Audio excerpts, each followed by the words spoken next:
Seja muito bem-vindo no mais um Na Vitrine Podcast. Aqui do meu lado tá o meu sócio, José Rafael. Como é que tá, Rafael? Grande Adriano, muito bem, graças a Deus. E você? Também tô ótimo. Você sabe que hoje o convidado é de peso. É o Oráculo. Você sabe que ele é O oráculo. apelido dele é Oráculo, É né? o oráculo. Por que será? Hoje vocês vão saber o motivo porque a gente chama ele de Oráculo. Posso? Pode, Então é o faz as seguinte, honras. eu vou pegar essa colinha aqui, ó. Empresário, fundador do CEMEC, Centro de Mediações e Conciliação Judicial e Extrajudicial, mediador da Sejusc, esposo da Monique, pai da Maria Eduarda, Enzo e Arthur. A gente conhece, hein? Pessoal, é de peso. Há mais de 15 anos no mercado financeiro. Sabe de quem que eu tô falando, Adriano? De quem? Ele, Luiz Rodrigo. Salve. Boa tarde. Luizão. Fala, Luizão, como é que você tá? Tudo bem? Certo, meu Deus. É. Luizão, você sabe que pra gente aqui, quem não conhece você ainda, pra gente você é um oráculo, né? Por quê? Porque a gente tem esse prazer, né, Adriano, de conhecer você, e você é um cara de muito conhecimento. Vocês vão ver no podcast que esse cara aqui, quando ele fala, ele sabe o que tá falando. E mesmo ele errado, ele tá certo. Você sabe disso ou não? Com certeza. Mas, cara, pra começar o nosso bate-papo, Luizão, até pro pessoal, a nossa audiência, conhecer um pouco de você, conta um pouquinho, de onde você veio, qual que é o seu início, de onde surgiu esse oráculo aí? Esse episódio é apoiado pela Vitrine Ads. A Vitrine Ads é uma assessoria de marketing e vendas que ajuda empresas a venderem mais através de tráfego pago, IA e processo comercial com funil de vendas. Se você precisa aumentar as vendas aí da sua empresa ou do seu negócio, Vitrine Ads é a solução. Link tá aqui embaixo na descrição. Bom podcast. Bom, eu comecei a trabalhar como representante de vendas 2003 ali.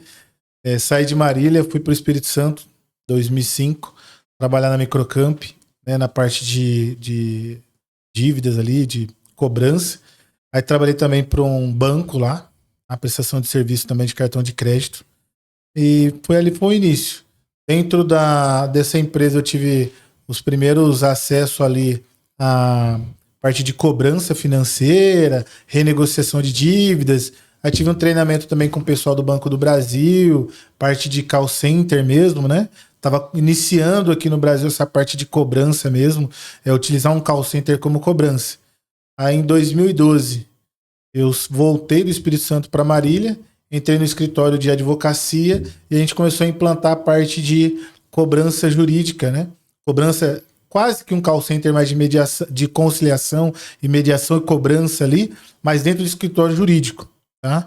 A gente entrou nesse escritório, ele tinha só o pessoal mesmo que tocava processo ali de banco, processo bancário, fazendo cobrança, e ali eu tive o primeiro contato ali com a carteira de cobrança, né? Só bancária.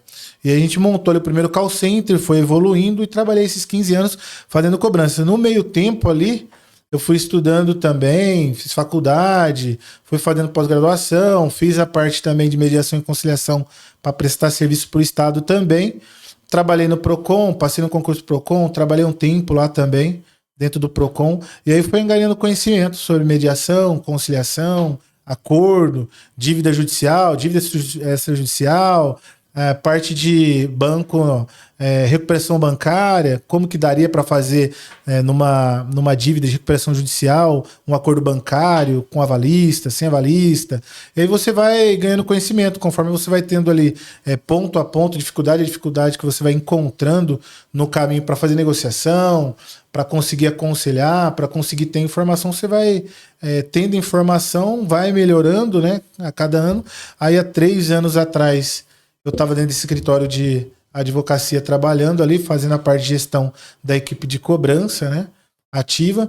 E aí eu entrei no Procon, né, passei no concurso do Procon e passei também para prestar serviço para o Estado.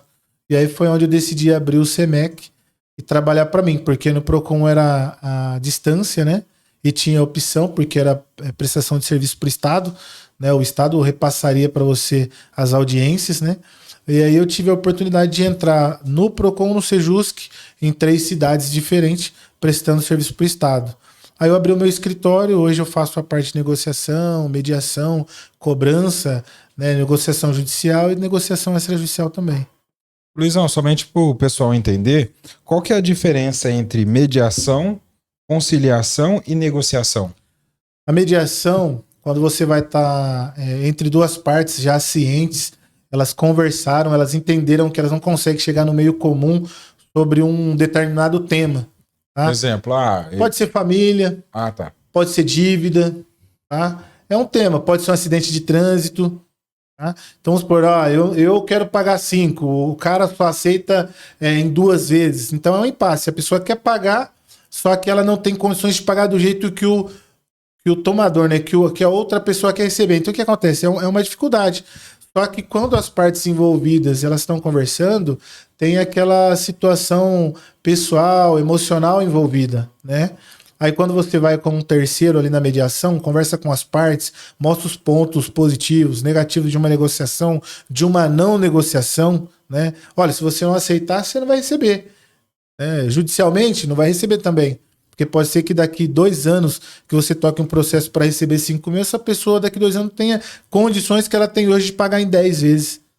Né? Quando você vai falar na conciliação, aí já é um tema onde você pode, aqui, na mediação, você vai levar as partes, conversando com elas, a um meio comum de um acordo. Tá? Todas elas vão entrar ali na conversa e vão melhorando até que os pontos fiquem bons para ambas as partes, dos dois. Quando você fala na conciliação, aí eu já posso dar os meus palpites diretos. Uma vez de eu fazer as partes chegarem a um acordo comum, eu já começo a palpitar efetivamente. Olha, um bom acordo para você é desta maneira. Um bom acordo para você é nessa situação. E a separação entre as duas também. A mediação ela vai ser utilizada mais em família. Tá? A mediação vai ser utilizada mais em família. Separação, inventário, pensão alimentícia e dívidas em alguns pontos quando você está falando de grupo, né? Quando você está falando de grupo, são muitas pessoas com muitos pensamentos, você vai anotando quais são os principais, dividindo e depois vai chegando a um denominador comum. Na conciliação, ela é mais tratada e já mais aplicada em contrato também. Tá? Ali já é acidente, dívida, já é efetivo. Então, por quê? Você chegar na conciliação e começar a apresentar termos, entendeu? Pode dividir em tanto, faz em tantas vezes, você começa a pegar as partes e trazer das partes uma possibilidade. Tá? Mesmo que ambas não estão concordando, mas você pode falar, olha, qual que é o máximo que você pode? X. Chega na outra parte e fala, o máximo que ele pode é X. Então você não vai passar muito tempo convencendo as partes que elas precisam criar, porque elas não têm uma ligação. Na mediação, elas têm uma ligação. Grupo, família, sócios. Na conciliação, são pessoas distintas, sem conhecimento, que têm um ponto em comum para resolver. Né? Seja pagamento de dívida, seja pagamento de cheque, conserto de um bem, venda, compra de um bem que deu problema no contrato.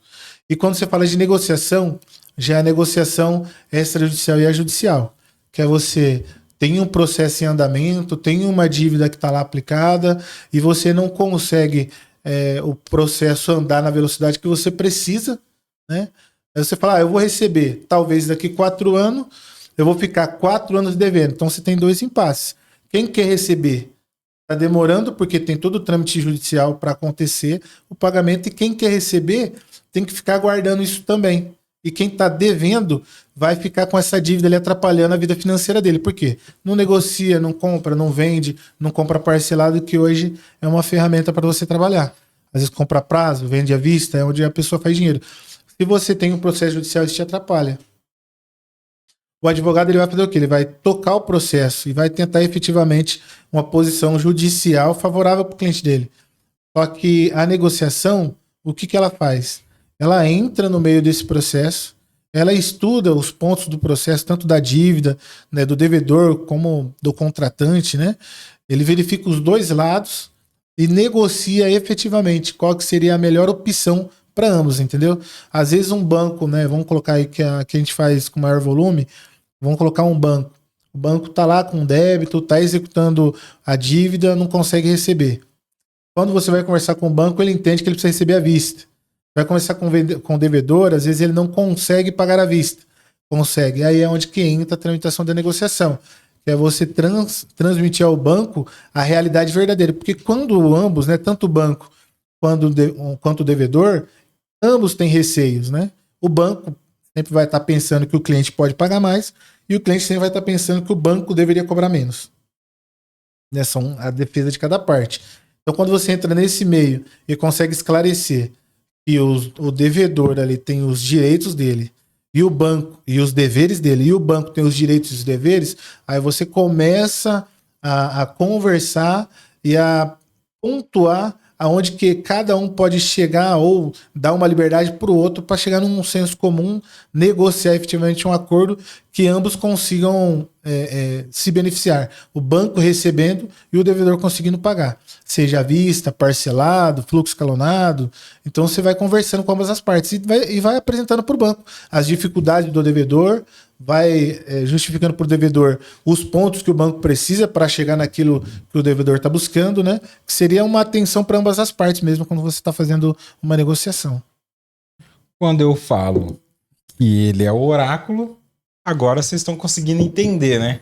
De forma muito clara e objetiva. Muito bom. Ô Luiz, fala pra mim, você mexe com uma área que como a gente vem de marketing, vem também na área de vendas, negociação é algo que poucas pessoas sabem fazer. Sim. E bem dizer, você negocia todos os dias. Todos os dias você tá negociando.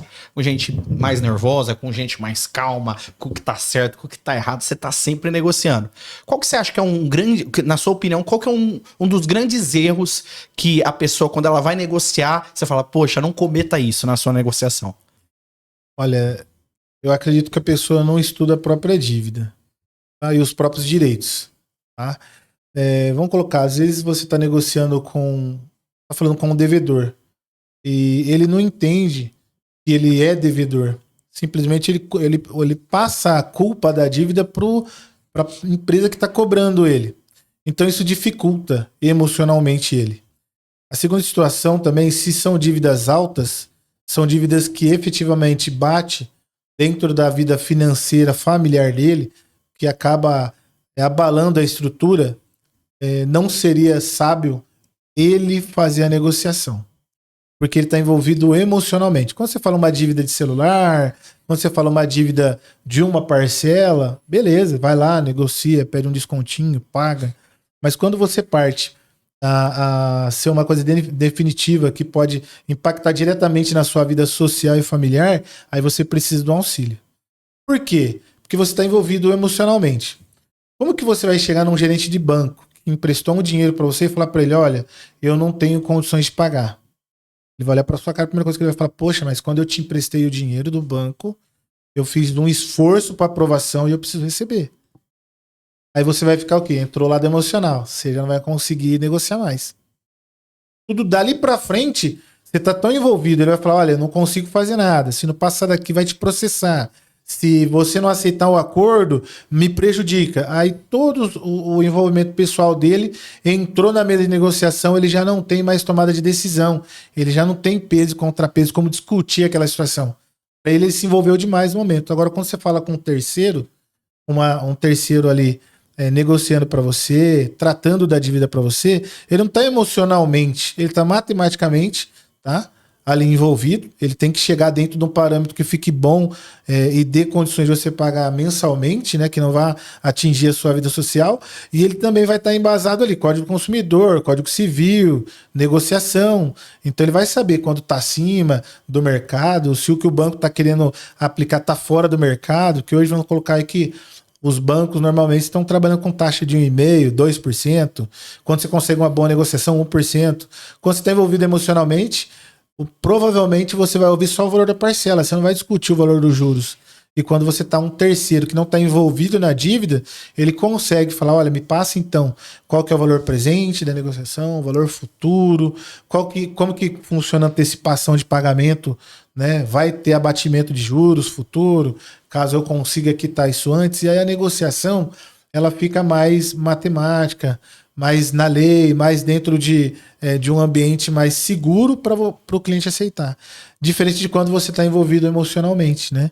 Porque você está ali preocupado não em fazer um bom acordo imediato, em se encaixar alguma coisa para essa dívida parar, para sua esposa não ter, às vezes, um carro apreendido, você não ter um salário bloqueado, o seu filho não ver você passar uma situação ali que pode ser vergonhosa para você. Então esses pontos, eles somam tudo na hora que você senta na mesa de negociação. E se é você fazendo para você, é difícil você não aceitar um mau negócio. você acaba aceitando um mau negócio.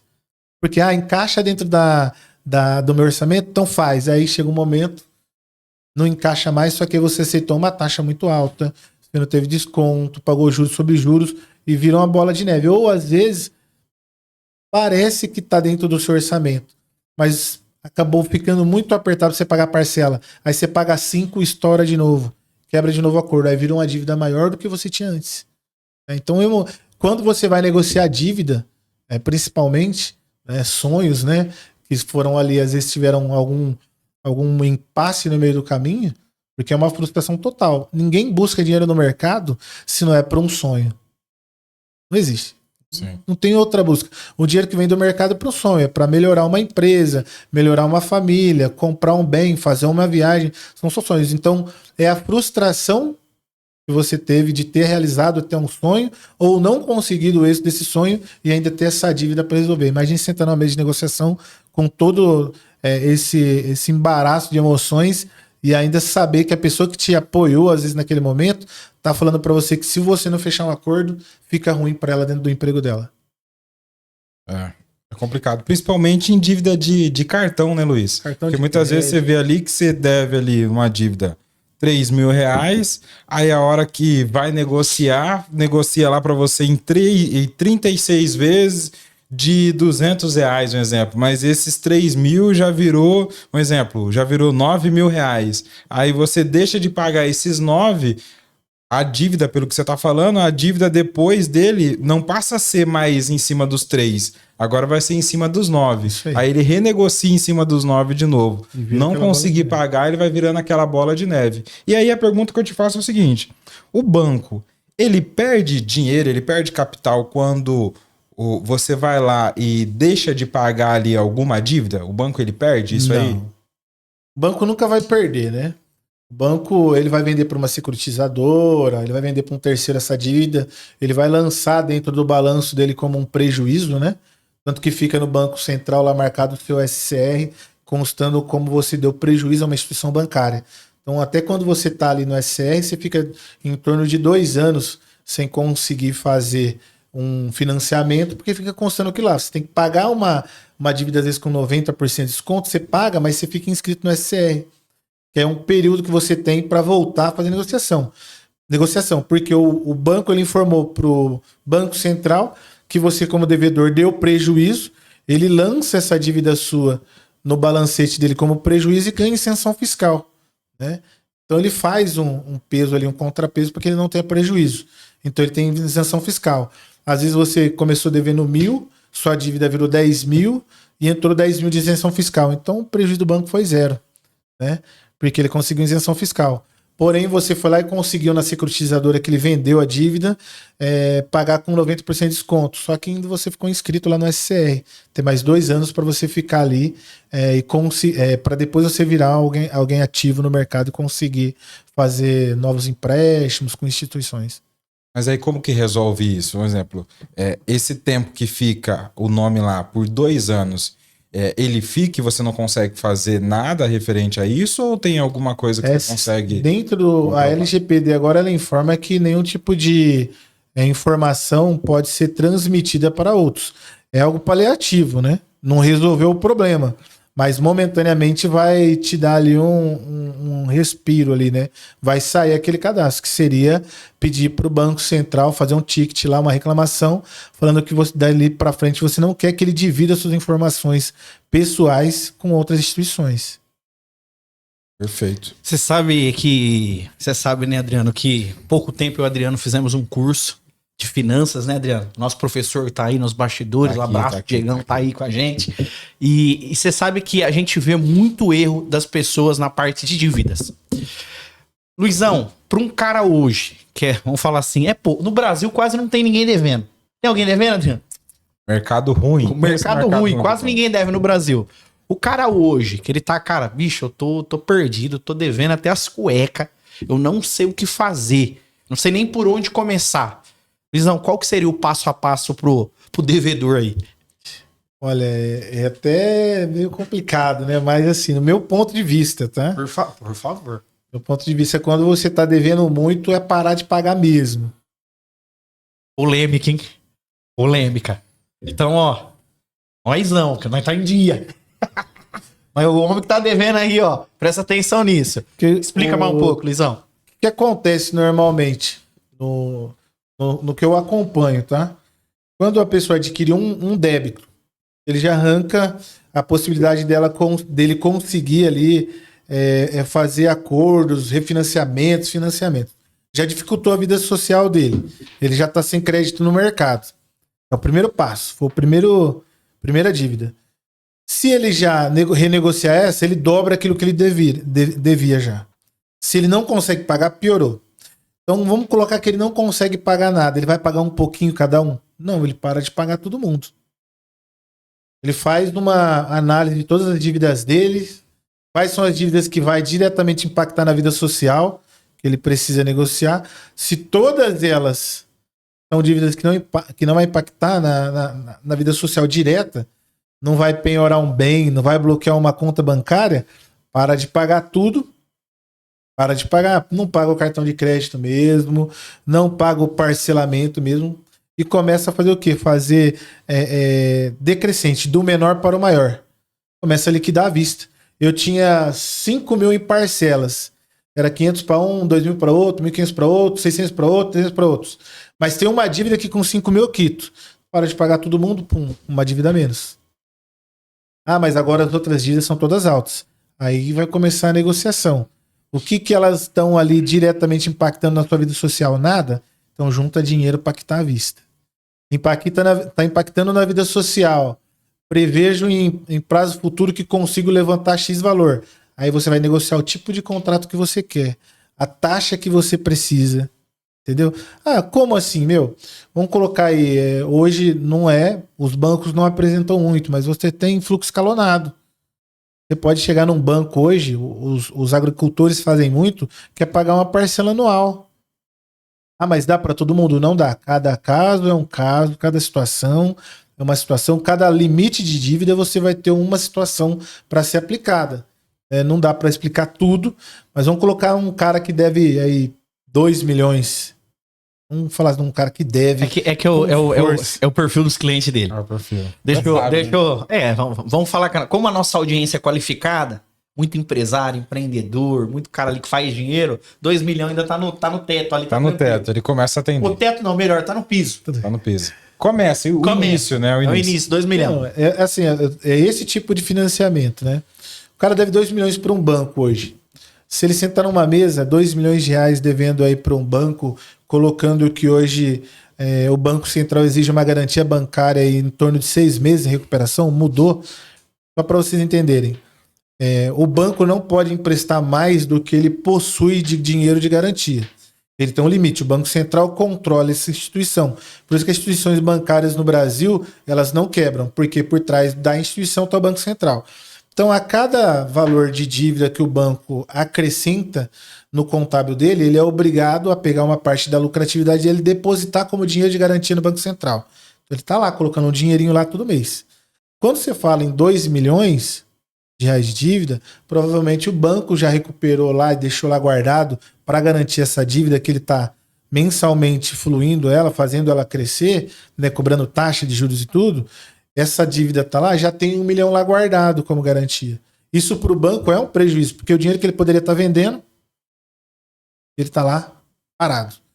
Então, quando você senta na mesa da negociação com o banco, ele tem um déficit lá, ele tem algo que está atrapalhando ele. E o cliente tem 2 milhões de dívidas. O que eu faria nesse caso? Tem 2 milhões? Quantos mil você tem de entrada?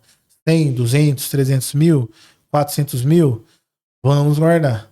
Vamos pegar só 50% de entrada. Dá 50 mil reais de entrada, vamos colocar aí 50 mil de entrada, coloca a parcela de 5 mil reais durante o período, porque o cliente entende, vamos colocar aqui um cliente de safra, ele entende que ano que vem a safra dele vai ser muito boa, né? Ou ele entende que ele vai fechar um negócio de prestação de serviço para Volkswagen lá e vai vender borracha, está quase finalizando, mas esse contrato não libera ele. Faz um acordo com o banco de fluxo de pagamento anual, parcelas pequenas e uma parcela balão no final do ano. Então, o que vai acontecer? Provavelmente, o banco vai pedir uma garantia. Normalmente, esses contratos com volume tão alto já tem uma garantia, uma penhora, mantém-se a garantia, faz esse fluxo aí de parcelinhas durante um ano pequena e depois lá no final um balão grande, tá? Ou não, já era uma safra, era uma terra com garantia, mas eu não tenho dinheiro para pagar agora e eu preciso daqui um tempo ter um tempo para me poder fazer a safra e depois conseguir pagar. A gente faz muito isso dentro da parte de negociação no agro ali. O que acontece? Faz uma negociação de balão, paga por safra. Ah, a safra é quando? É de janeiro a maio. Então vai pagar de janeiro a maio do ano que vem. Esse ano renegocia, dá uma entrada, utiliza a taxa que está dentro do mercado, fala com o gerente, leva o gerente para ver a empresa, leva o gerente para ver a safra, vê a plantação, conversa com o banco. Por quê? Independente, quando você está falando de contrato, né? Quando você fala com o gerente que emprestou o dinheiro é uma situação, mas você tem uma diretoria de recuperação de crédito dentro dos bancos, que eles têm o interesse em renegociar, e às vezes os envolvimentos, né? Pessoalidade tanto do contratante quanto do vendedor, né? Do contrato, que é o gerente do banco. Ele vai estar pessoalmente envolvido também. Às vezes o gerente do banco não consegue te dar solução. Aí você vai ter que encontrar outros meios dentro do banco para conversar para você conseguir ter um tipo de financiamento desse. Perfeito, tá? perfeito. Ah, então eu vou lá no banco, falo com o gerente, ele vai fazer isso para mim? Não. Ele não vai. Por que ele não vai? Porque ele está habituado a fazer o simples ali, ao que o banco coloca de praxe para ele. Agora, quando você chega num volume alto, você vai tentar contato com a recuperação de crédito do banco, porque já não está na mão do gerente já.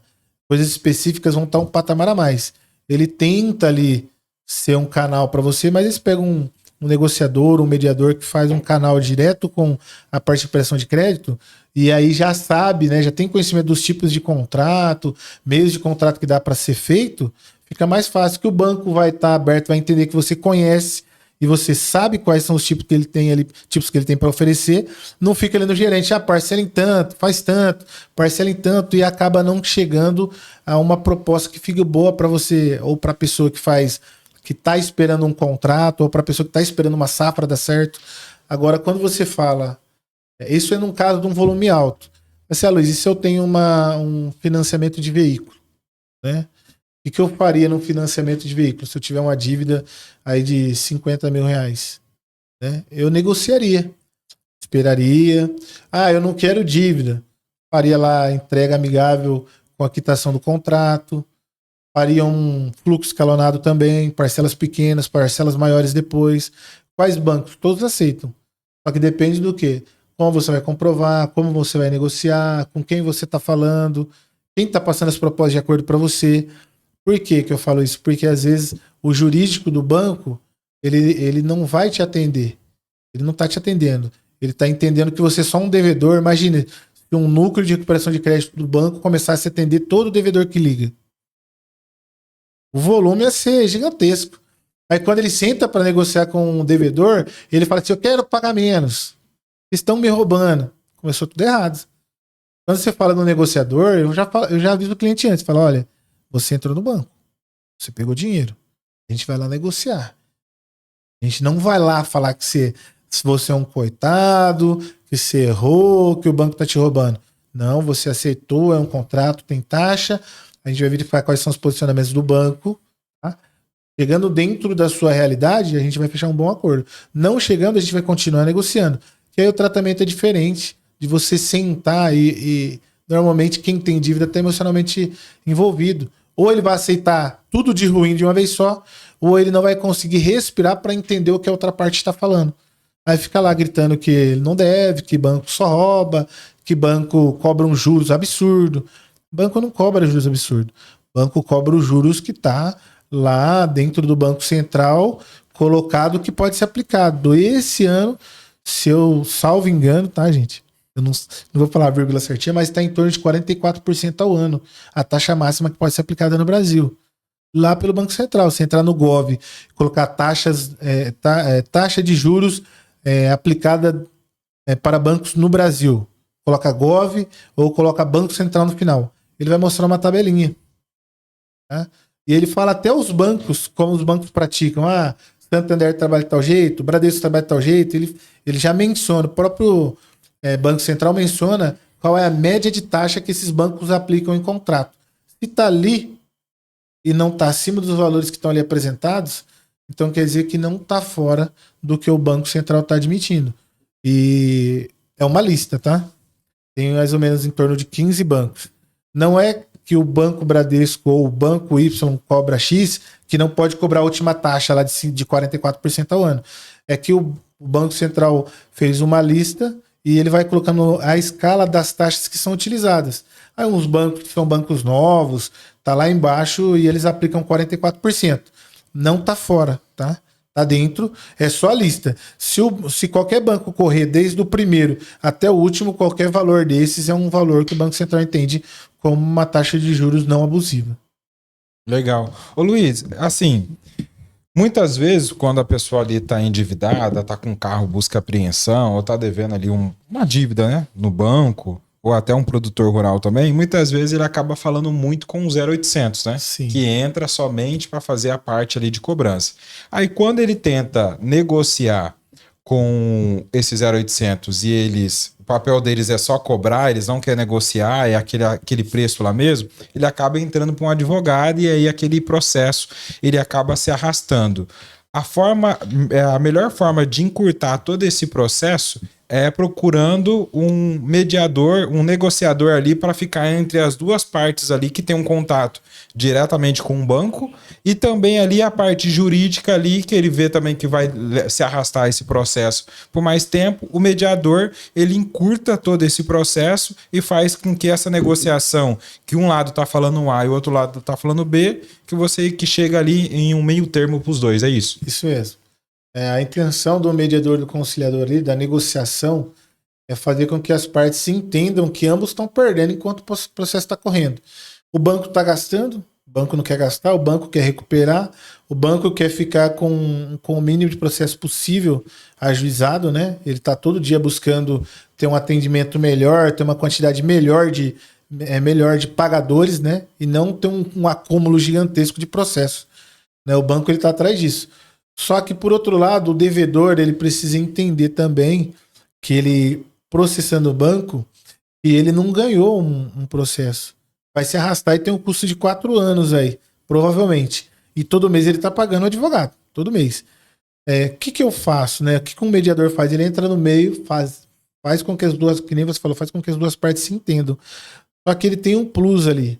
Ele vai ouvir os dois lados e ele vai levar a informação para os dois lados, tá? Enquanto um devedor fala que ele não deve tudo aquilo, a primeira coisa que você vai falar para ele: você já procurou um perito? Você já olhou? Já fez a perícia? Ah, mas não precisa. Um perito pode fazer isso fora do processo e você chegar à concepção que você deve. Aí já melhorou 100%, porque agora você sabe que você deve. Então aí é o primeiro passo. Reconheceu. Aí o que vai acontecer? Daí para frente, para você negociar o contrato com o banco, ficou mais fácil. Aí você começa a conversar com o banco e demonstrar a situação. Por que acontece? Há muitas pessoas que conseguem pagar financiamento do 1 até a parcela 100. E tem outras pessoas que no meio do caminho têm dificuldade. O banco ele tem o direito de cobrar os juros dele, ele tem o direito, isso aí foi fornecido a ele. Como você tem o direito de, às vezes, não conseguir pagar isso e não sofrer uma sanção, né, ou algo diretamente na sua vida pessoal que vai te prejudicar, porque você não tem condições, aconteceu no meio do caminho, né? Então, quando você traz o banco também, a instituição, para entender esse ponto, que eles entendem, tá? Às vezes é falta de comunicação. Por que acontece? O cliente, às vezes, não ouve a comunicação. O cara não tá ouvindo o que é um bom acordo. E essa dificuldade na hora de ouvir também, né, a não aceitação, que a pessoa acaba admitindo ali, ela dificulta na negociação. Então a pessoa tem que entender que se ela pegou dinheiro, ela tá devendo. É a primícia para ela partir para um bom negócio. Porque a partir do momento que se denomina o valor que você deve e você entende que você deve ele, você tem um número para trabalhar, né? Você começa a falar, isso aqui eu consigo. Aí você determina qual que é o valor que você consegue pagar mensalmente. Aí você já tem 2 valores. O que você deve, o que você aguenta pagar e que não vai atrapalhar a sua vida pessoal. Aí dali em diante é só você falar com um banco. O banco vai ter essas premissas também. Quanto ele pode dar de desconto, quanto ele aceita no máximo, quais são os pontos fortes e fracos do acordo que ele fez, do contrato que ele fez, e diante desses pontos, ele vai arriscar um desconto para você, se vocês estiverem comunicando um com o outro. Vou falar para você que 70% a 80% dos contratos que eu já negociei é falta de comunicação entre as partes. Eles não conseguem um ouvir o outro sem impor a sua vontade, ouvir assim de bom coração, entender que a outra parte pode falar daquele jeito, tá cobrando, e aí ele não entende, aí acaba tendo essas situações da negociação demorar. O que acontece quando uma negociação demorar e não tem problema demorar? Tem. A cada passo que anda o processo, você perde mercado se você tem uma empresa, você perde oportunidade se você é uma pessoa física. O banco não está vendendo dinheiro, perde a oportunidade de ganhar dinheiro. Então só tem gente perdendo. Cada mês que passa. Só que o banco já entendeu que ele precisa fazer acordo. Às vezes, quem não entendeu isso é o devedor. O devedor não entendeu. O devedor, ele pensa que o banco deu um desconto agora, então mês que vem vai ser maior. Só que o processo está andando. Esse mês que vem ele penhora uma casa sua, penhora um carro seu, bloqueia um valor que você recebeu de herança, bloqueia um dinheiro que você recebeu de uma ação judicial. Aí o banco vai te dar o mesmo desconto, vai fazer o mesmo acordo que ele está fazendo hoje. Aí mudou a moeda, né? Mudou de direção. Passou de mão o ponto mais forte. Então, assim, a negociação é justamente o que você falou, fazer as suas partes se entenderem. Mas é necessário, já no início, entender o banco, os pontos que o banco está ali posicionando, e já entender o devedor, os pontos que ele está posicionando, e às vezes já demonstrar para ele o quanto ele deve, para que ele não fique sempre achando que mês que vem vai ser melhor. Para você fazer um bom acordo, ele não pode demorar muito. Porque se demorar, não tem mais como consertar, né? Dependendo de onde chegou. Rafael, falar uma coisa pra você. Você que é especialista em comunicação, você pode falar aí melhor. Mas você sabe que o Luizão bateu num ponto que ele falou, que ele só reafirmando o que ele falou ali e repassando, 70% dos contratos que você pega, o erro tá na comunicação. Tá. Às vezes um ou outro ali quer impor, não quer conversar, não quer escutar, quer falar muito, que não quer escutar pouco. Muita questão dessa comunicação aí. Sim. Até pro pessoal entender um pouco também dessa sua parte de negociação, Luizão, todo negociador, a maioria, você para negociar com um banco, vou melhorar a pergunta, para você negociar com um banco, você tem que ter um advogado? Não. Tem que ser um advogado para negociar com o banco? Quem é esse negociador? Como que, até pro cara que às vezes quer ser um negociador um dia, falou, cara, gostei, tô vendo esse cara aí, tô me identificando, quero ajudar o povo também, sair das dívidas. Ele faz o pessoal sair das dívidas. Eu já vi pessoalmente ele quebrando uma dívida boa. E foi um bom número. E como que esse cara precisa ser advogado? Qual que é o primeiro passo? O que você me fala? Não precisa ser advogado. Não precisa ser. Se fosse hoje, para falar qual seria o caminho, eu faria um curso de mediação e conciliação. Eu faria um curso de mediação e conciliação. Você tem aí pelo Estado, gratuito em São Paulo, faz lá pela escola da magistratura, né? Eles dão, todo ano eles formam uma turma lá gratuita, você faz online, faz presencial. Você tem nas faculdades aqui no interior esse curso. Para fazer esse curso, você precisa ter uma graduação, né? Em qualquer área, você já pode fazer curso de mediação e conciliação. De cara, você já pode fazer para o Estado, né? Trabalhar ali prestando serviço para o Estado como mediador conciliador. Só que o que acontece? Se você não tem uma carga de negociação, de conhecimento, esse curso ele traz para você um conhecimento de lei civil, de tratamento com pessoas, de como que é a parte emocional numa negociação, né? Você está tratando com pessoas ali, né?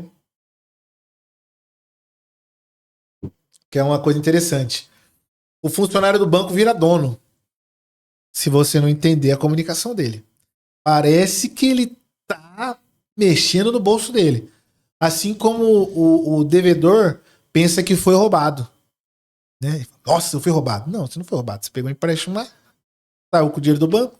Então você não foi roubado. Você só fez um mau negócio. E às vezes ou deu errado no meio do caminho. Então precisa fazer um curso desse, um curso básico, para entender a emoção no momento da negociação. Para o negociador também é difícil. Você tem aquela parte da euforia, você quer negociar, você quer já fazer para dar certo, mas às vezes um tá aqui morno, quieto, né? O cara não quer negócio. Aí você vai lá, bate de novo, conversa, tenta negociar. Então, fazer o curso de mediação vai trabalhar o seu emocional. Vai fazer você entender, tá, que a negociação ela tem pontos, né?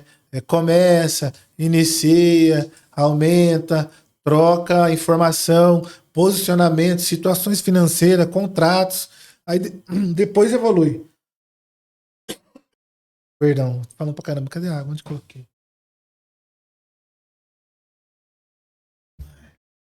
É o ar aqui, desculpem. Fica à vontade, Luizão. Ô, Adriano, como o Luiz está falando, né, nessa parte de negociação, nessa parte de conciliação, só frisando, tá? Muitas das vezes, aí eu vou até fazer essa pergunta pro Luiz também, muitas das vezes você não vai precisar de um advogado. Porque às vezes o cara contrata um advogado, pô, eu vou resolver um problema ali. Às vezes uma negociação que era para ser algo curto, um prazo curto, cara, se prolonga. Cara, e às vezes em pouco tempo você conseguiria estar acertando isso se você tivesse um bom negociador, um negociador do seu lado, né? O que eu falo? Você faz um curso de mediação e conciliação, que é o ponto, certo? Processo hoje. Eu não entendo, né? Uma pessoa entrar num processo contra o banco, esse é pesado. Posicionamento meu, tá? Mas o cara ir lá e processar o banco porque o banco tá cobrando demais ele. Começou errado, no meu ponto de vista. Mas por que, Luiz? Falando isso. Simples, você entrou dentro do banco, você assinou um contrato, você aceitou a taxa, você aceitou a parcela, você não pagou. O banco tá te cobrando. Aí quando você contrata o advogado, tá pagando o advogado. Aí você tá pagando o processo. Aí você vai olhar pro banco e falar, eu não tenho condições de pagar. Se você teve condições de contratar um advogado, de pagar processo, de recolher taxa, aí você não tem condições de pagar o banco? Foi o inverso, não ficou interessante. Ficou estranho na realidade, né? Qual que foi a sua intenção em processar o banco de um contrato lícito? Não, Luiz, eu tô aqui, a partir do mês que vem não vou pagar mais parcela, não sei mais o que fazer. Aí você monta uma estratégia de negociação para ele, verifica quanto que ele consegue guardar por mês, até que ponto ele vai conseguir manter essa situação, vai no banco, pergunta se o banco pode melhorar as condições para ele, já sinaliza o banco que ele está entrando em dificuldade financeira. Aí você vai preparando o terreno, né? Vai conversando. Quando ele parar de pagar, o gerente do banco já sabe que ele estava em trâmite de chegar nessa situação. Tá? Aí dali para frente, não é que você está com má índole, você está com uma boa índole, você tentou todo o tempo, chegou no momento que você não consegue pagar mais. Dali em diante, vai estudar a vida financeira do cliente e vai começar a negociar. Não gastar dinheiro com advogado, com processo, um dinheiro que você poderia estar economizando para você conseguir negociar com o banco. Porque às vezes o que você paga para advogado, pagaria às vezes 10% da dívida. Mas é errado? Não, não é errado. Você tem vontade, vai lá processar o banco. Mas, no meu ponto de vista, se você deve para o banco e foi um contrato que você não foi coagido a fazer, né, não tinha uma arma, não tinha nada, chegou aí, riscou. A partir do momento que você não consegue pagar, você só precisa manter o seu emocional, verificar dentro da sua vida financeira onde foi o erro de cálculo, certo? Porque você aceitou aquele financiamento e dali em diante começar a negociar com uma margem melhor de acerto, né, na hora de você propor a parcela, ou parcelamento, ou financiamento, ou até mesmo estudar se não seria melhor ir discutindo com o banco até conseguir uma quitação à vista, para você não ter mais essa dívida no seu nome. Luizão, somente para me entender. Então, assim, eu tenho uma dívida ali com o banco. A partir do momento que eu entro com um processo com o advogado, é meio que eu tô falando, juiz, eu não reconheço essa dívida do banco aqui tá cobrando um valor a mais, um valor injusto. Então, quando entra com um processo, é porque, assim, o meu lado aqui tá certo. Eu não devo tudo isso, eu devo menos do que isso aqui, ou eu não reconheço essa dívida. E o outro lado, o banco tá falando assim, não, você foi lá, entrou dentro da minha agência, assinou os papéis, pegou o dinheiro, pagou algumas parcelas e depois você não conseguiu pagar. Então, não tem realmente, não tem lógica eu entrar com um processo contra o banco falando que eu não reconheço aquela dívida, sendo que a dívida existiu. Então, o que você está explicando é que, ao invés de você fazer isso, você precisa realmente buscar um negociador para você negociar essa dívida. Mesmo. Perfeito. Você só vai. Eu aconselhando um cliente endividado hoje, eu só falaria para ele partir para um processo se ele tivesse, vamos colocar aí, uma fraude contratual, né? Um vício efetivo. Se você olhar lá, você fala, meu, esse cliente vai ganhar, isso que não tem nexo. Mesmo assim, eu negociaria a dívida, daria ela à vista, tá? E processaria o banco para rever essa situação do contrato. Entendeu? Ah, mas por quê? Porque você não precisa ter dívida para você discutir um contrato que você pagou. Vai lá, faz um acordo, paga, entra com o processo e fala, olha, eu paguei, mas eu acho que isso aqui estava errado. E você tem seu direito de questionar. Se ficar ali matematicamente provado que você foi prejudicado, o banco vai te ressarcir. Agora, do que adianta você ficar processando o banco 2, 3, 4 anos para discutir, e lá no final o juiz olhar para sua cara e falar, olha, vamos corrigir a tabela. Aí corrige tudo, você devia 100 mil, passou 4 anos, você deve 150. Porque o juiz vai corrigir. Só que 4 anos de dívida vai ser corrigido também. Não vai só corrigir pro seu lado, vai corrigir pro lado do banco também. Né? Ah, e a taxa que o banco aplicava lá de 100 mil, jogou a dívida para 80, no valor presente lá 4 anos atrás. Viu? As taxas que vocês aplicou tá errado. Vamos colocar que o banco errou. Não acontece, mas vamos colocar. O banco errou, a taxa aplicada lá, a dívida, quando o banco começou a iniciar a cobrança, era 100 mil, mas a gente fez os cálculos, caiu para 80 no valor presente. Ah, tudo bem. Qual que era a taxa correta? Estava em 2,5, era para cobrar 1,5. Beleza, colocou ali 1% a mais. Beleza, tirou 1%, tirou. Agora corrige esses 80 mil 4 anos e paga o banco. É o que o juiz vai falar. Ele não vai falar, opa, o banco errou, você está isento. Ele não vai falar, não, o banco errou, errou. Então corrige-se e pague o valor efetivo. Porque em si o processo não é para anular o dinheiro que você pegou, é para corrigir para que você pague o justo contratado. Né? O justo contratado. A gente vê todo dia, né? Eu sinto dó até. Outro dia eu atendi um cliente lá e uma assessoria ligou para ele e ofertou, falou para ele que ele vai pegar o imóvel dele lá, Minha Casa Minha Vida, e vai conseguir baixar o valor até R$400 por mês. Cobrou R$6.000 e entrou com processo. Qual a chance de prosperar? Contrato em dia, um bem alienado, né, de grande porte, que é casa, um contrato feito ainda com bancos do governo. Qual que seria a intenção? Baixar a parcela? Porque, como o brasileiro está acostumado a enxergar oportunidades, né, ou tentar ganhar dinheiro também, a cobiça às vezes atrapalha muito, vê muita gente perder dinheiro por conta disso. Ele entende que quando o cara liga para ele ofertando uma coisa muito econômica, é que vai dar certo. Não vai. Contrato de veículos, né, revisão de contrato de veículos, é zero a chance de dar certo. E tem muito, né? Tem muito. Muita Todo propaganda. Vai lá, 90%, vai abaixar a parcela. Não vai abaixar a parcela. Tem lá um contrato lá. O que vai acontecer? Às vezes o devedor, o cara vai contratar, vai entrar em muitos casos desses. Entra com processo, realmente entra. Normalmente, o que tá errado no contrato de financiamento de veículo? Todos têm isso. Na hora que vai fazer o financiamento, os caras embutem um seguro. Tá?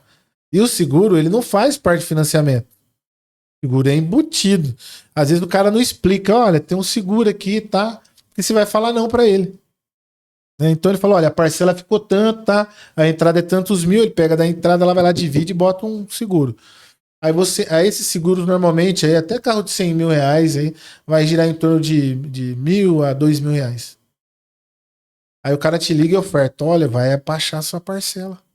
Entra com o processo lá, você para de pagar a parcela, corre risco de busca e apreensão, o seu nome suja. Aí depois de 4 anos você descobre que você tem direito de ser reembolsado no valor de R$ 1.300.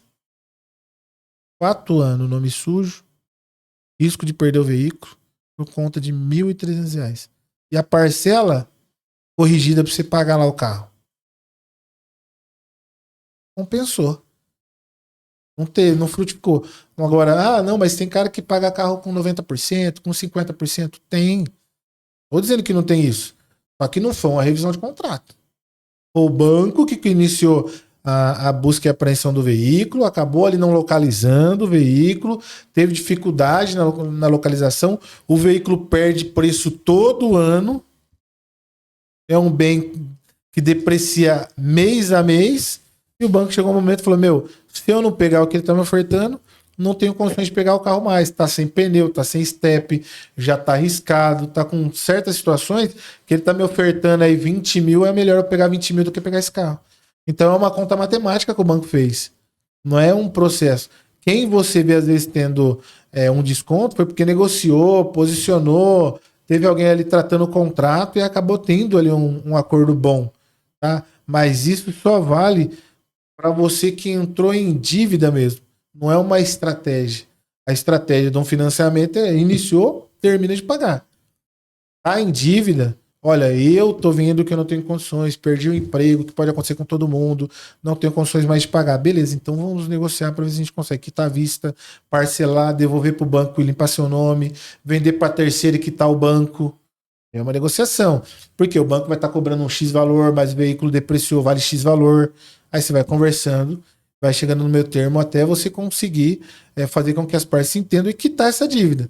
Agora, não pagar, ou fazer um processo de revisão de contrato de imóvel não dá. Tá? A chance é 0. 1 em 1 milhão que acerta, porque foi um contrato feito com o banco Y lá, que quase não é um banco alto, um banco grande. Aí esses bancos menores acabam colocando ali, não taxa, mas uma prestação de serviço que não existiu, alguma coisa ali. Acaba recebendo 500, 600 reais de retorno. Veículo, não aconselho, consegue pagar, paga até o final. Não conseguiu pagar, a gente dá um jeito de negociar. Mas para quem não conseguiu, não pegar um contrato em dia e tentar convencer o banco que ele precisa dar desconto em cima disso. Tá? Empréstimo com garantia, outro tipo de contrato perigoso para você não pagar. Se você não está pagando, não tem condições de pagar e previu isso, aí precisa montar uma estratégia com um negociador mesmo. O cara vai olhar ali sua vida financeira, vai montar uma estratégia para que você seja impactado o menos possível dentro do seu patrimônio. Né? Às vezes o cara fala, mas meu advogado disse para mim que não dá ou que não pode. Tem muitas nuances, às vezes, que não está ali inscrito na lei, não tem uma lei específica, mas que você consegue prever que vai acontecer dentro de um processo, ou prever que pode acontecer, e você já fazer os pontos para que você não tome ali uma sanção, uma penhora, e acabe isso deixando você em desespero, né? Sim. Ou se acontecer uma penhora, você entender que aquela penhora pode não prosperar. Mas como assim? Às vezes o banco penhorou sua casa, e sua casa é um bem de família, entendeu? O banco não vai tomar isso aí. Você vai poder negociar com ele, ter calma. Só que se você é o dono da dívida e está envolvido emocionalmente, como que você vai tratar disso? Ô Luiz, você bateu várias vezes, eu anotei pelo menos umas 4 vezes a questão emocional. Dívida e o lado emocional. Dívida e o lado emocional. Aí eu te pergunto o seguinte, alguma vez você já foi esse emocionado? E você sabe, Adriano, que todo propósito é ligado à sua dor. E esse homem, a gente sabe que o propósito dele é limpar o nome dos outros. Da dívida. Alguma vez você já foi esse emocionado, Luiz? Já tive esse probleminha aí. Já tive. Foi na pele, então? Na pele. Eu trabalhava já com banco, com negociação de banco já há muito tempo, né? 15 anos. E eu lembro que eu fiquei desempregado. As minhas dívidas todas explodiram na época, né? Evoluiu. E eu comecei a pagar conta. Falei, não, vou pagar. Falei, opa, não tá dando. E eu acabei gastando muito dinheiro tentando quitar conta, não quitei nada. No final, o dinheiro acabou não dando para pagar nada, consegui um novo emprego e tive que ir negociando contrato, quitação de contrato por contrato, contrato por contrato. E como eu não tinha experiência, paguei advogado, perdi dinheiro.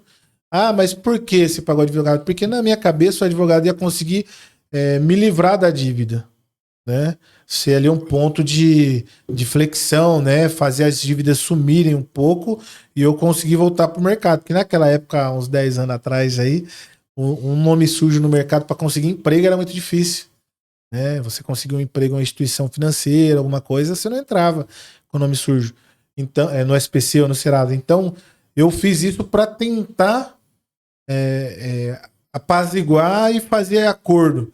No final, só gastei dinheiro, paguei o advogado meu, paguei o advogado do banco também, perdi dinheiro, e aí acabei pagando todas as dívidas que eu achei que eu ia conseguir anular, taxa de juros, não conseguiu, né? Então, assim, foi na pele, mas foi aí que começou. Depois, o segundo ponto que me leva hoje a fazer muita negociação é ver que no Brasil, infelizmente, a justiça não é para todos, né?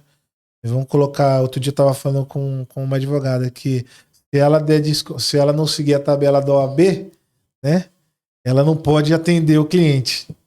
Se ela não seguir, alguém pode denunciar ela e dificultar a vida dela. Então, qual que é a liberdade da justiça? Tipo, tem uma tabela. Então, se eu ver o João tem condições de pagar 1.800, que fala a tabela. Se eu for advogado com a OAB e cobrar 500, então eu posso ser lá processado pela OAB por fazer advocacia de má fé, né? Porque eu trabalho abaixo do que os colegas trabalham. Então, qual que é a justiça nisso? O sindicato decidiu que eu preciso cobrar tanto, aí eu não posso pegar 1.000 se a minha família estiver precisando. E se a família do outro estiver precisando de ajuda, também não pode.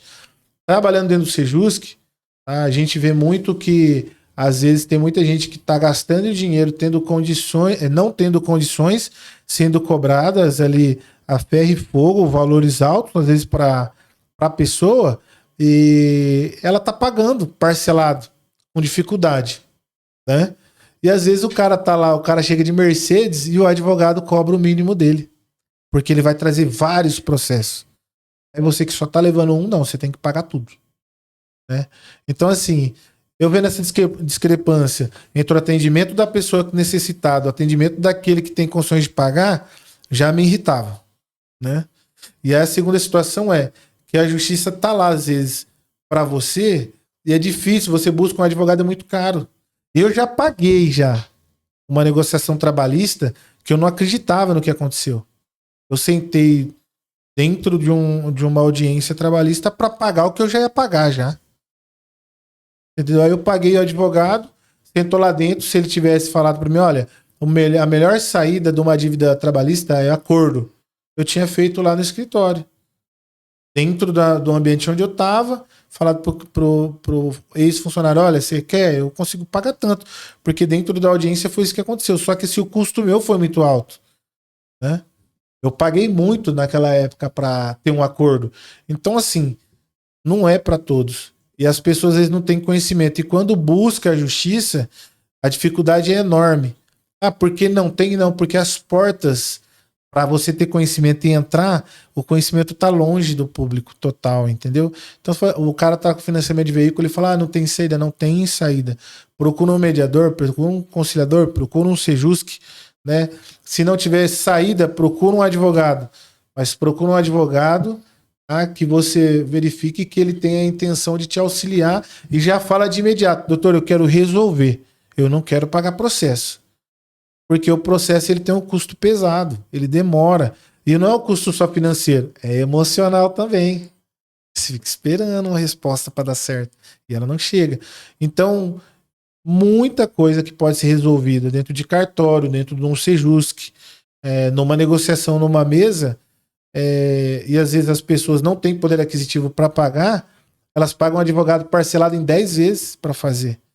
Então hoje, eu vou falar para você assim, tem situações que precisam de um advogado? Tem. Mas eu acredito que 99% do problema do povo, com mediação e conciliação, pode ser resolvido. O que as partes precisam é entender que você tem direitos, mas você tem deveres. E os outros têm direitos e têm deveres também. O Sejusc, ô Luizão, seria o quê? Ele foi criado Em qual objetivo dele? Sejusc é uma parte da instituição da justiça. Como assim? Tem o fórum, você vai ter o JEC, o Juizado Especial Civil, tem a vara normal, né? O Juizado Especial Civil já é para causas pequenas, você pode entrar lá no JEC sem um advogado. Só ir lá, falar, eu quero processar o João, dar o nome, dar o valor da dívida, dar o porquê você vai, a prova, se você tiver. Se não, a boa-fé sua vale também, sua palavra e uma testemunha. Você pode ir lá e abrir um processo. Aí a primeira situação, você pode ir ali. Então, isso aí você pode processar ali dentro. Aí, ali dentro, primeira situação do processo é ir para o Sejusc, fazer mediação e conciliação. O Sejusc é um centro de mediação e conciliação do Estado. Lá dentro tem mediadores, conciliadores, é ligado ao fórum. E quando você faz algo dentro do Sejusc, um acordo, ele é homologado por um juiz. Então não tem como retroceder. Tá? Foi lá dentro do Sejusc que fez. Só que o Sejusc ele trabalha com que tema? Dívida, família, pensão e alimentos. Então eu quero pegar, fazer uma proposta de acordo junto com o João. Mas o João tá me devendo e ele não me paga. A última vez que eu fiz com ele, ele pagou 2 parcelas e não pagou mais. O que eu faço? Você pode ir no Sejusc, marcar uma audiência de conciliação e mediação lá, leva lá, o atendente vai fazer para você uma prévia, vai mandar os links, pode ser online ou pode presencial, vai ter um custo em torno de R$85, você vai fazer a audiência lá. Se essa audiência não for frutífera, ele vai te dar um documento, você vai no JEC, entra no Juizado Especial Civil com ela e executa essa pessoa. Aí provavelmente o juiz pode pular a mediação ali no JEC, tá? Ou pode sequenciar. Só que a partir do momento que você fez esse acordo no Sejusc, ele virou um título judicial, né? Você não precisa provar mais. Igual, se você não tem um acordo no Sejusc, às vezes o cara te deve, você não tem um contrato, você não tem um título. Você tem que entrar com o processo para comprovar a dívida, para o juiz aceitar, para ela virar um título, para você executar o título. Então o caminho é mais longo. Se você já tem um acordo que foi formalizado dentro do Sejusc e não foi cumprido, você só vai executar o devedor. Você já vai lá pedir penhora, bloqueio da dívida. Diferente de você não ter um contrato ou de ter que provar que a dívida existe. O Sejusc foi lá, assinou, o mediador assinou, homologou o acordo, acabou. A outra parte aceitou que existe a dívida. Dali em diante não tem que se provar mais nada. É só tocar. A segunda situação é, às vezes você está tentando convencer a pessoa que ela te deve. E ela te deve, mas a maneira com que você está cobrando não está dando para ela pagar. Quem entra dentro do Sejusc é um terceiro imparcial. Ele não tem nada a ver com você, ele não tem ligação alguma com outra pessoa. Ele vai ouvir vocês dois e vai apresentar saídas, entendeu? Para você fazer um acordo. Então o Sejusc ele faz esse trabalho, que nem o Procon faz. Porém, o Procon ele faz uma tentativa de acordo normalmente em cima do Código do Consumidor, né? E esses acordos eles não são executáveis, ele é um acordo simples. Já no Sejusc, ele se transforma no título executivo. Ele pode, se você não cumprir, ele pode ser executado imediato, né? Não precisa de um trâmite de comprovação, um processo para depois a execução desse título. Legal, perfeito. E toda essa parte, Luizão, no caso, a sua empresa que é o CEMEC, ajuda também, né? Toda essa questão de, às vezes a pessoa tá ali, tá meio perdida, tô devendo ali, não sei o que fazer. Adriano, eu tô enrolado. Quero resolver, mas não sei como. Não sei nem por onde começar. Aí quem que a gente tem? CEMEC, parceiro aí. E fala um pouquinho aí, Luizão. Esse cara, ele pode, quem mais pode entrar em contato, conversar com vocês, conversar com o seu time, seu time de atendimento ali? Hoje, dentro do nosso escritório, parte de dívida de veículo, renegociação de dívida e cobrança a gente também faz. Mas assim, como cobrança também faz? Vamos colocar aí condomínios, né? Tem lá as parcelas dos condomínios, mês a mês, está acumulado lá valores de dívida. A gente tem aqui a cobrança. A gente vai ligar para essas pessoas, negociar a dívida, repassar os valores para o escritório ou para o condomínio poder receber. Por quê? Porque hoje o que mais falta, tá? Não é tentativa de cobrança, ela existe. Todo mundo cobra. Só que cobra no WhatsApp, cobra no telefone. Às vezes a preparação da pessoa ali não é para uma cobrança amigável, é para uma cobrança efetiva. É duas coisas totalmente diferentes. Uma coisa é você cobrar para ligar para a pessoa e falar: Dona Maria, você precisa pagar o que você está devendo. Outra coisa é você ligar e falar: Dona Maria, o que aconteceu que a senhora não conseguiu pagar? Ouvir o que a Dona Maria está falando, levar para a empresa, entendeu? E tentar fazer com que a empresa entenda a Dona Maria também. Porque situações difíceis acontecem. As empresas, pode colocar 90% dos empresários, sabem que ele precisa colocar uma margem de perca. Então é onde o CEMEC, ali, uma negociação amigável, entra. A gente faz a parte de cobrança amigável, né? Judicial e extrajudicial, como? Eu tenho aqui uma empresa, eu estou executando todos os meus devedores. Eu ligo para os seus devedores e negocio para você com eles, com cada um. Ligo pro João, pra Fernanda, pergunto por que não pagou, o que aconteceu, monto um histórico, entro em contato com você e falo: o que você pode fazer por esse cliente? Tá? Ele quer pagar, ele só não tem condições de pagar o que você está falando que ele precisa pagar. Porque é a comunicação, né? É o treinamento do time, é o time que não entendeu ainda que precisa fazer negócio e não cobrar. A época da cobrança, ela já passou. A cobrança, eu trabalhei no call center, eu sei quando ela iniciou, quando ela terminou. Que no início, né, não tinha mesa, não tinha ABNT, não tinha lei trabalhista, não tinha 6 horas, não tinha lado do fone. Era pegar no telefone: você não pagou, eu vou te processar, vou tomar seu carro. A polícia vai na porta da sua casa, porque na época ia, né? Na realidade, os financiamentos, eles não eram a compra do bem financiado, ele era só o direito do bem. Então você podia acionar a justiça e pedir para ir buscar o veículo na casa, arrancava guarda-roupa, tinha uma época, né? Buscava o fogão. Era, pô, você cobrava e aí a pessoa não pagava, você tinha esse direito, porque na realidade não tinha ainda o direito do consumidor, né? O direito do consumidor é novo, é um título novo. Então você tinha uma cobrança agressiva, não tinha o respeito do devedor. Você não pagou porque você é um caloteiro. Olha só onde se viu. E hoje tem o direito do consumidor, essas coisas não podem se falar mais. Evoluiu muito, né? Só que hoje, com a evolução, veio o volume. E o volume perdeu o atendimento da pessoalidade, de entender o que cada devedor está passando, por que ele está passando e o que dá para fazer para melhorar. Então as pessoas estão focadas em cobrar a pessoa, seguindo uma norma, seguindo o título. Aí você vê aquela coisa mecânica: seu nome, responde, seu CPF, responde, cor do seu cabelo. Vai falar: Tom, o senhor deve tanto, X valores, taxa do seu contrato é tanto, o valor hoje que você tem para cobrar é tanto. Então assim, as empresas ficaram totalmente robotizadas, né? É daquele jeitinho ali. Se não fazer, não tá certo. O que aconteceu? Perdeu a personalidade. Não tá ouvindo o cliente, não tá atendendo o cliente, fazendo com que ele retorne. Às vezes perdendo o cliente, né, para sempre. Ele paga, mas paga com raiva. Agora, quando você liga para o cliente, entende o que está acontecendo, demonstra para ele que a empresa realmente quer entender, ele quer arrumar uma solução, e que às vezes não é por culpa da empresa, é que aquilo que ele oferta é muito abaixo do limite da empresa, mas vai chegar um momento que ele vai ter condições de pagar o que a empresa precisa. E aí ele vai lembrar e vai retornar. Agora, se você liga, a ligação é seca, o atendimento não é legal, a pressão psicológica na tentativa de demonstrar que você quis ser um mal pagador. Gente, não existe uma pessoa que quer dever. É o mínimo da sociedade. As que pegam para não pagar. A maioria pegam com boa fé, para realizar um sonho, para pagar uma dívida, para fazer investimento. Essas pessoas sempre pegam de boa fé. O que aconteceu foi que, por um erro de cálculo, no caminho elas não conseguiram pagar. Então, se o negociador, se a empresa que está cobrando, ela entende isso, eu falo para você que dificilmente você não vai ter uma recuperação de crédito na sua empresa que tenha uma efetividade grande, um retorno de caixa muito grande. Porque você começa a encaixar dentro da necessidade do cliente também, né?